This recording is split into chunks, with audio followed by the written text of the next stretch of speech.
ఆ శాఖ మంత్రివర్యులు గాని కృషి ఎంత ఉందో స్పష్టంగా ఈనాడు కనిపిస్తుంది.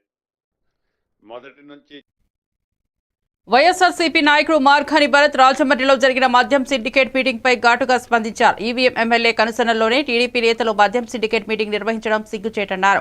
బెల్ట్ షాపులు ఎలా నడపాలి, ఎక్సైజ్ పోలీసులకు ఎంత లంచం ఇవ్వాలి వంటి విషయాలపై బేరసారాలు జరిపారని ఆరోపించారు. బాండ్ పేపర్లపై రాసుకుని మరీ బెల్ట్ షాపులు నడపాలని చర్చించడం అవినీతి పరాకాష్ట అని పేర్కొన్నారు.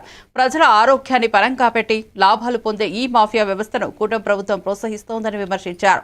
చంద్రబాబు నాయకత్వంలో మద్యం మాఫియా తిరిగి ప్రజల ప్రాణాలు ప్రమాదంలో పడుతున్నాయని భరత్ అన్నారు. ఈ అక్రమాలకు పాల్పడిన వారిపై కఠిన చర్యలు తీసుకోవాలని డిమాండ్ చేశారు. ప్యాంక్రియాస్ ఫెయిల్ అయిపోయి 19 ఏళ్ల కుర్రోడు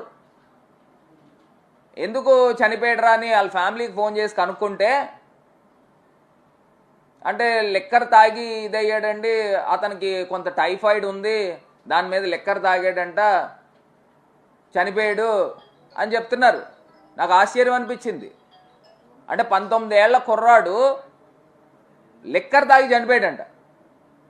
ఇక్కడే బొమ్మూరుకి చెందిన వ్యక్తి, ఇంకొకటి నల్లజర్లకి చెందిన వ్యక్తి, అతను ఒకటి చనిపోయాడు, ఇంకొక అతను చావు బతుకుల్లో ఉన్నాడు. వీళ్ళందరూ కూడా తాగిన లిక్కర్ ఏంట్రా అంటే మ్యాన్సన్ హౌస్ అంట. 19 ఏళ్ళు కుర్రోడు గత 5 ఏళ్ళు అంటే 14 ఏళ్ళ నుంచి తాగుతున్నాడా? ఏం మాట్లాడతారండి? 19 ఏళ్ళ కుర్రోడికి అసలు ముందర మద్యం ఎలా అమ్ముతున్నారు? 21 ఇయర్స్ కదా. అప్పుడు నేను ఆ డీటెయిల్స్ కూడా మీకు ప్రెస్కి నేను అందిస్తాను. అంటే 19 ఏళ్ల కుర్రోడికి ప్యాంక్రియాస్ ఎందుకు ఫెయిల్ అవుతాయి? ప్యాంక్రియాస్ ఎందుకు ఫెయిల్ అవుతాయి చెప్పమంటారా?